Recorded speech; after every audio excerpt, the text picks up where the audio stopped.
ओम शांति। अॼु जी मुंहिंजी तारीख़ आहे 4/11/2023। मिटा वापदा चवंदा मीठी मीठी ॿार पावन थे गति सदगति जे लायक ठहो। पतित आत्मा गति सदगति जे लायक न आहे। बेहद जो बाप असांखे बेहद जो लायक ठाहींदो।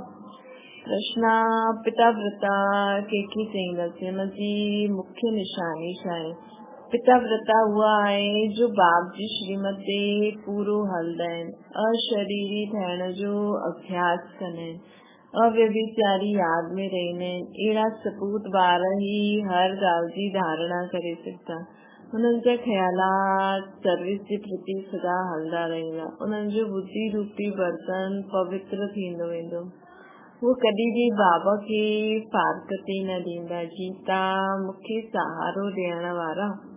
ओम शांति। ॿार शुक्रिया मंदा आहिनि नंबरवार पुरुषार्थ अनुसार। सभु हिकु जहिड़ो शुक्रिया न मंदा आहिनि। जो सुठा निश्चय बुद्धि हूंदा, जो बाप जी सर्विस ते दिल व जान सिक व प्रेम सां उपस्थित आहिनि, उहे ई अंदर में शुक्रिया मञदा।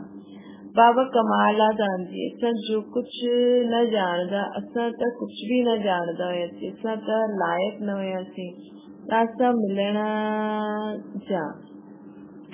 तो त बरोबर माया सभिनि खे न लाइक़ ठाहे छॾियो अथई। उन्हनि खे पतो ई न आहे कि स्वर्ग जो लाइक़ केरु ठाहींदो आहे ऐं पोइ नर्क जो लाइक़ केरु ठाहींदो आहे। उहे त सम्झंदा आहिनि गति सदगति बनी जो लाइक़ बाप ठाहींदा आहिनि, न त हुते न लाइक़ कोई आहे ई न। खुद बि चईंदा आहिनि, वो त सम्झंदा आहिनि गति सदगति ॿिन्ही जो लाइक़ ठाहींदो आहे बाप, न त हुतां जा लाइक़ कोई आहे ई न। खुद बि चईंदा आहिनि असां पतित आहियूं। इहा दुनिया ई पतित आहे। न साधु संत आदि कोई बि बाप खे न ॼाणंदो आहे। हाणे बाप सां तव्हां ॿारनि खे पंहिंजो परिचय ॾिनो आहे। क़ाइदो बि आहे, बाप ई अची करे परिचय ॾींदा आहिनि। हिते ई अची करे लाइक़ ठाहींदा आहिनि। लाइक़ ठाहिणो आहे, पावन ठाहिणो। हुते वेही अगरि पावन ठाहे सघे त पोइ एतिरा न लाइक़ ठहींदा ई छो? तव्हां ॿारनि में बि नंबरवार पुरुषार्थ अनुसार ई निश्चय बुद्धि आहे न। बाप जो परिचय कीअं ॾियणो खपे, इहो बि अकल हुजणो खपे। शिवाय नमः बि ज़रूर आहे न। उहे ई माता ऊंच ते ऊंच आहे। ब्रह्मा विष्णु शंकर त रचना आहे न। उन्हनि खे क्रिएट करण वारो बाप हूंदो, मां बि हुजणी खपे न। सभिनि जो गॉड फादर त हिकु ज़रूर आहे। निराकार खे ई गॉड चईंदासीं न। क्रिएटर हमेशा हिकु ई हूंदो आहे। पहिरियों त परिचय ॾियणो पए अलफ जो। ये युक्ति युक्त परिचय कीअं ॾियूं उहो बि सम्झणो आहे। भगवान ई ज्ञान जो सागर आहे न। उन्हनि ई अची करे राजयोग सिखायो। वो भगवान खे पहिरियों अलफ जी पहचान ॾियणी आहे। बाबा चवंदा बाप भी निराकार, आत्मा भी निराकार। उहा निराकार बाप अची करे ॿारनि खे वरतो ॾींदा आहिनि। कंहिं द्वारा त सम्झाईंदा न त राजनि जो राजा कीअं ठाहे। बाबा कंहिं द्वारा त असांखे सम्झाईंदा न त राजनि जो राजा कीअं ठाहे। बाबा चवंदा सत्युगी राज्य कीअं स्थापन कयो। हेवन जो रचयिता केरु आहे? ज़रूर हेवनली गॉड फादर ई हूंदो न। उहो निराकार हुजणो खपे। पहिरियों त फादर जी पहचान ॾियणी आहे। श्री कृष्ण खे ऐं ब्रह्मा विष्णु शंकर खे फादर न चईंदासीं। उन्हनि खे त रचबो आहे न। उन्हनि खे त रचियो आहे। जॾहिं सूक्ष्म वतन वारनि खे बि रचियो आहे, उहे बि क्रिएशन आहिनि, त स्थूल वतन वारनि खे भॻवान कीअं चई सघंदा आहियूं? ॻायल बि आहे न, देवताए नमः। उहा आहे शिवाय नमः। मुख्य आहे ई इहा ॻाल्हि। हाणे प्रदर्शनी में जो घड़ी घड़ी हिकु ॻाल्हि न सम्झाईंदासीं न। इहे त हिकु हिकु खे सुठी रीति सम्झाइणो पए, निश्चय कराइणो पए। जो बि अचे हुनखे पहिरियों इहो ॿुधाइणो आहे कि अचो त तव्हांखे फादर जो साक्षात्कार करायूं। फादर सां ही ताकि वरसो मिलणो आहे। फादर ही गीता में राजयोग सिखायो हुई, श्री कृष्ण न सिखायो हुई। बाप ही गीता जो भगवान आहे। नंबर 1 ॻाल्हि इहा आहे, श्री कृष्ण भगवान वाच्य न आहे, रुद्र भगवान वाच्य व सोमनाथ आहे। श्री भगवान वाच्य चइबो आहे न, हर हिकु मनुष्य जी जीवन कहानी पंहिंजी पंहिंजी आहे, हिकु न मिले ॿिए सां। त जो बि आया आहिनि त पहिरियों जो बि अचनि त पहिरियों हिकु ॻाल्हि खे सम्झाइणो आहे। मूल ॻाल्हि सम्झाइण जी इहा आहे। परम पिता परमात्मा जो ऑक्यूपेशन इहो आहे, उहो बाप आहे, ये ॿार आहे। उहो हेवनली गॉड फादर आहे, ये हेवनली प्रिंस आहे। ये बिल्कुलु क्लियर करे सम्झाइणो आहे। मुख्य आहे गीता, उन्हनि जे आधार ते ई ॿिया शास्त्र आहिनि। सर्वशास्त्रमयी शिरोमणि भगवत गीता आहे। मनुष्य चईंदा आहिनि त शास्त्र वेद आदि खे मञंदा आहियो। मनुष्य चईंदा आहिनि, असांखां पुछंदा आहिनि त वेद शास्त्रनि खे मञंदा आहियो? अरे हर हिकु पंहिंजे धर्म शास्त्र खे मञंदो, सभी शास्त्रनि खे थोड़ी मञंदासीं। हा, सभु शास्त्र आहिनि ज़रूर, परंतु शास्त्रनि खे ॼाणण सां बि पहिरियों मुख्य ॻाल्हि आहे बाप खे ॼाणण, जंहिंसां वरसो मिलणो आहे न। वरसो शास्त्रनि सां न मिलंदो, वरसो त बाप सां मिलंदो आहे। बाप जो नॉलेज ॾींदो आहे, वरसो ॾींदो आहे, हुनजो पुस्तक ठाहे छॾींदा आहिनि। त पहिरियों गीता खे उठाइणो पए, गीता जो भगवान खे, उनमें ई राजयोग जी ॻाल्हि ईंदी आहे न। राजयोग ज़रूर नई दुनिया जे लाइ ई हूंदो, भगवान अची करे पतित त न ठाहींदा न, उन्हनि खे त पावन महाराजा ठाहिणो। पहिरियों बाप जो परिचय ॾेई करे ऐं इहे लिखवायो, बरोबर मां निश्चय कंदो आहियां कि असांजो बाबा बाप आहे। पहिरियों सम्झाइणो आहे शिवाय नमः, त माता पिता महिमा बि हुन बाप जी आहे न। भगवान खे भक्ति जो फल बि हिते अची करे ॾियणो आहे। बाबा चईंदा आहिनि भगवान खे भक्ति जो फल बि हिते ई अची करे ॾियणो आहे। त पहिरियों निश्चय करायो कि उहो असांजो बाप आहे, उहे हिन सृष्टि ते ईंदा आहिनि।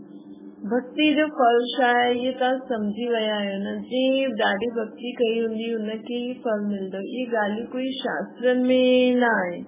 तव्हां में बि नंबरवार पुरुषार्थ अनुसार ॼाणंदा आहिनि। सम्झाइबो आहे तव्हांजे बेहद जा माउ बाप उहो आहिनि, शिव बाबा आहे। जगदम्बा जगत पिता बि ॻायल आहिनि। एडम और ईव त मनुष्य खे सम्झंदा आहिनि, ईव खे मदर चई ॾींदा आहिनि। राइट वे में ईव खे इहे त कोई ॼाणंदो न आहे, बाप बि सम्झाईंदा आहिनि। हा, कोई फट सां त न सम्झी वेंदा, पढ़ाई में टाइम लॻंदो आहे, पढ़दे अची करे बैरिस्टर ठही वेंदा आहिनि। एम ऑब्जेक्ट ज़रूर आहे न, देवता ठहिणो आहे। त पहिरियों बाप जो परिचय ॾियणो आहे। ॻाईंदा बि आहिनि त माता पिता, ॿियो असां बालक तुंहिंजा, पोइ चई ॾींदा आहिनि पतित पावन अचो। त पतित दुनिया ऐं पावन दुनिया कंहिंखे चइबो आहे? छा कलयुग खे चईंदासीं? कलयुग त हाणे 40,000 वर्ष ॿियो रहंदो। पतित दुनिया पावन दुनिया कंहिंखे चईंदासीं? छा कलयुग खे? बाबा चईंदा आहिनि कि उन्हनि खां पुछो पतित ऐं पावन दुनिया कंहिंखे चईंदासीं? पोइ पुछो छा कलयुग अञा 40,000 वर्ष ॿियो रहंदो? अच्छा भला पावन ठाहिण वारो त हिकु बाप ई आहे, हेवन स्थापन करण वारो गॉड फादर आहे न। श्री कृष्ण त थी न सघे, उहो त वरतो वतो अथई न श्री कृष्ण। उहो श्री कृष्ण हेवन जो प्रिंस आहे ऐं शिव बाबा हेवन जो क्रिएटर आहे। उहो क्रिएशन आहे फर्स्ट प्रिंस। इहे बि क्लियर करे वॾे अक्षर में लिखणो पए त तव्हांखे सम्झाइण में सहज थी वेंदो। रचयिता ऐं रचना जो मालूम पइजी वेंदो। क्रिएटर ई नॉलेजफुल आहे न। बाबा जी मां क्रिएटर ई नॉलेजफुल आहियां, मां ही राजयोग सिखलाईंदो आहे। उहो कोई राजा न आहे, उहो त राजयोग सिखलाइण वारो राजाउनि जो बि राजा ठाहिण वारो। शिव बाबा कोई राजा न आहे, लेकिन असांखे ठाहिण वारा आहिनि। भगवान राजयोग सिखाई, श्री कृष्ण राज पद पाई, उन ई गवाई, उनखे बि पाइणो। चित्र द्वारा ॾाढो सुठो सम्झाइबो आहे न। बाप जो ऑक्यूपेशन ज़रूर खपे। चित्रनि द्वारा ॾाढो ज्ञान असां ॾेई सघंदा आहियूं। बाप जो ऑक्यूपेशन ज़रूर खपे। श्री कृष्ण जो नाम विझण सां भारत कौड़ी जहिड़ो थी वियो। शिव बाबा खे ॼाणण सां भारत हीरे जहिड़ो ठहींदो। परंतु जॾहिं बुद्धि में वेहे कि असांजो बाप, जॾहिं बुद्धि में वेहे कि असांजो बाप शिव बाबा आहे, तॾहिं शिव बाबा खे ॼाणे सघनि। बाप ही पहिरियों नई दुनिया स्वर्ग रची हुई न। बाबा चईंदा जेसिताईं बुद्धि में इहो न वेंदो न कि उहो असांजो बाप आहे, तेसिताईं ॿियूं ॻाल्हियूं सम्झी न सघंदा। बाप ही पहिरियों नई स्वर्ग जी दुनिया रची हुई। हाणे त पुराणी दुनिया आहे। गीता में भी आहे राजयोग। विलायत वारा भी चाहींदा आहिनि राजयोग सिखूं। गीता सां ई सिखिया आहिनि। हाणे तव्हां ॼाणे विया आहियो, कोशिश कंदा आहियो ॿियनि खे भी सम्झायूं कि फादर केरु आहे। उहो सर्वव्यापी न आहे। अगरि सर्वव्यापी आहे त पोइ राजयोग कीअं सिखलाइनि बाबा। हिन मिस्टेक ते खूब ख़यालात हलणा खपनि। त जो सर्विस ते तत्पर हूंदा उन्हनि जा ई ख़यालात हलंदा। धारणा भी तॾहिं थींदी जॾहिं बाप जी श्रीमत ते हलंदासीं। अशरीरी भव, मनमना भव, मनमना भव, अशरीरी भव थी करे रहो। पतिव्रता, पिता व्रता ठहो अथवा सपूत ॿार ठहो। बाबा जो बाप फरमान कंदा आहिनि जेतिरो थी सघे यादि खे वधाईंदा रहो। देह अभिमान में अचण सां तव्हां यादि न कंदा आहियो। बुद्धि पवित्र न थींदी आहे। शेरनी जो दूध जे लाइ सोने जो बर्तन खपे। हिन में पिताव्रता बर्तन खपे। अव्यभिचारी पिताव्रता ॾाढा थोड़ा आहिनि। कोई त बिल्कुलु ॼाणदा ई नहीं। जीअं नंढा ॿार भल वेठा आहिनि हिते परंतु कुझु भी सम्झदा न आहिनि। जीअं ॿारनि खे नंढेपन में ही शादी कराए ॾींदा आहिनि न, कीअं काथे काथे कराए ॾींदा आहिनि। गोद में ॿार वठी शादी कराए छॾींदा आहिनि। हिक ॿ में दोस्त थींदा आहिनि, ॾाढो प्रेम हूंदो आहे त झटि शादी कराए छॾींदा आहिनि। त इहो भी ईअं आहे। सगाई करे वरिती परंतु सम्झदा कुझु न आहिनि। असां मम्मा बाबा जो ठहिया आहियूं। उन्हनि सां वरसो वठिणो आहे, कुझु भी न ॼाणदा आहिनि। वंडर आहे न। 4-5-4-6 वर्ष वेही करे भी पोइ बाप खे अथवा पति खे, शिव पति खे फारकती ॾेई सघंदा आहिनि। माया एतिरो तंग कंदी आहे त पहिरियों ॿुधाइणो खपे शिवाय नमः। ब्रह्मा विष्णु शंकर जो भी रचयिता उहा आहे न। त पहिरियों सम्झाइणो खपे शिवाय नमः। ब्रह्मा विष्णु शंकर जो भी रचयिता उहा ई आहे न। ज्ञान जो सागर शिव आहे त हाणे छा करणो पए। ज्ञान जो सागर शिव बाबा आहे त हाणे छा करणो पए। त्रिमूर्ति जे बाजू में जगह पई आहे न, हुन ते लिखणो खपे कि शिव बाबा ऐं श्री कृष्ण ॿिन्हिनि जे ऑक्यूपेशन ई अलॻि आहिनि। पहिरीं ॻाल्हि इहे जॾहिं सम्झायो तॾहिं कपाट खुलनि। ऐं पढ़ाई आहे भविष्य जे लाइ। अहिड़ी पढ़ाई कोई हूंदी न आहे। शास्त्रनि में इहो अनुभव न थी सघंदो आहे जो बाबा जी पढ़ाई पढ़ण खां पोइ थींदो आहे। तव्हांजी बुद्धि में आहे कि असां पढ़ंदा आहियूं सतयुग आदि जे लाइ। स्कूल पूरो थींदो, असांजो फाइनल पेपर थींदो, वञी करे राज्य कंदासीं। गीता ॿुधाइण वारा अहिड़ी ॻाल्हियूं सम्झाए न सघंदा आहिनि।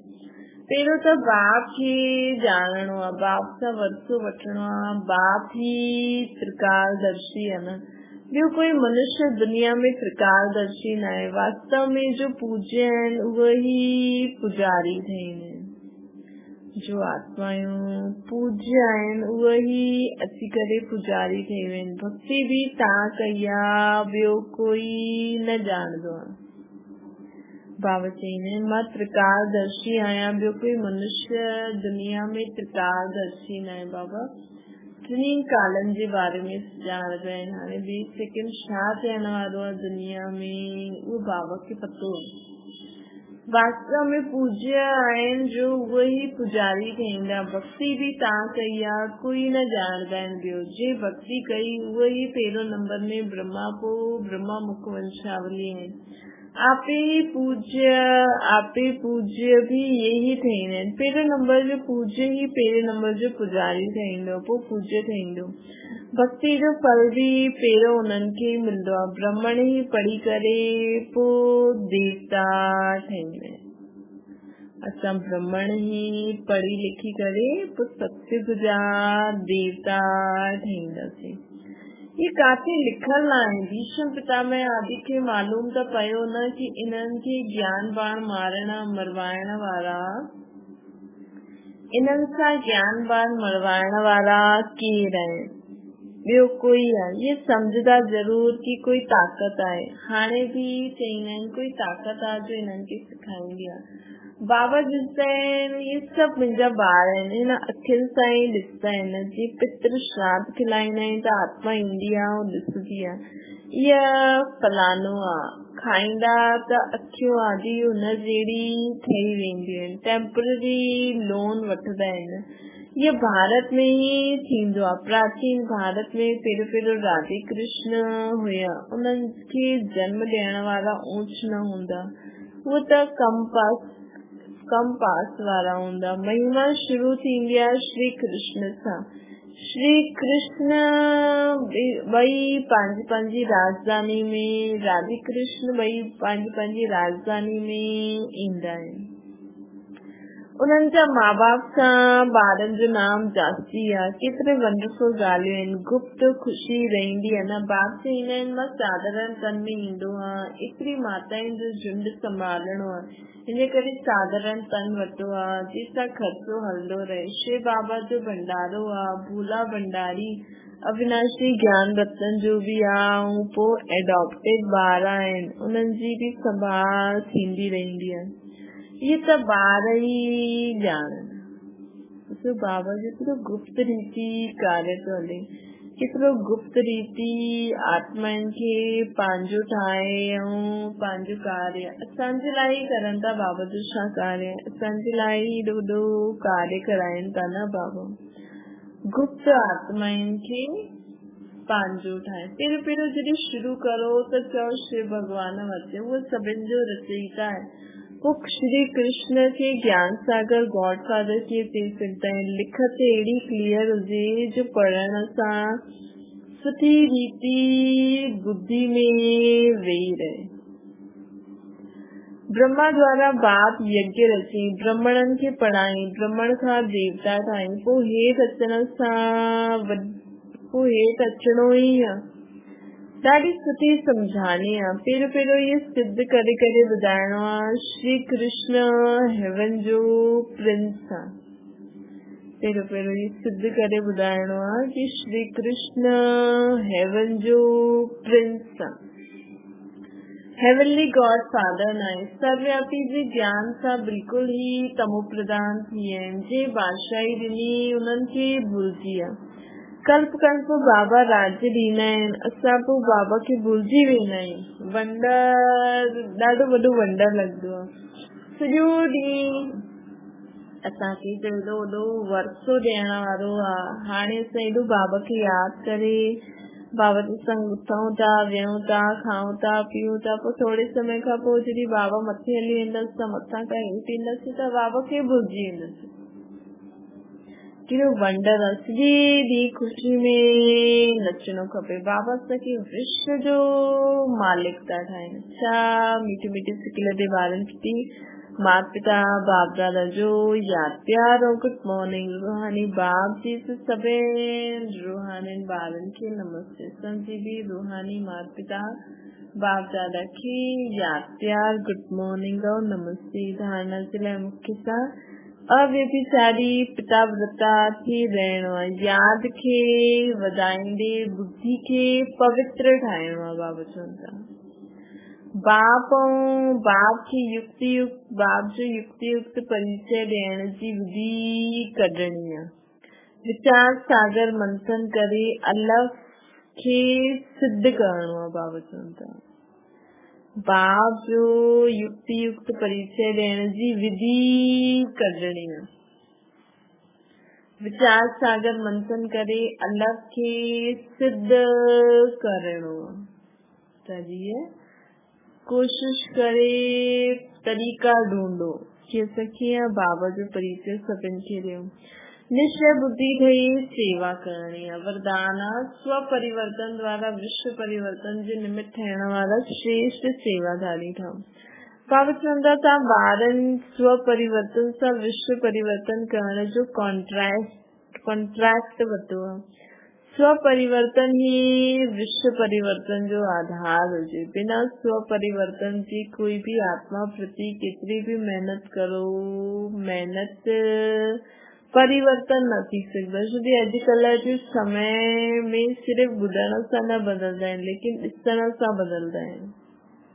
तो सभिनि खे अॼु हू परिवर्तन ॾिसणो आहे। कोई बंधन हुजण वारी भी जीवन जो परिवर्तन ॾिसी करे बदली वेंदी आहे। त करे करे ॾेखारिणो आहे, बदली करे ॾेखारण ही श्रेष्ठ सेवाधारी ठहणो आहे।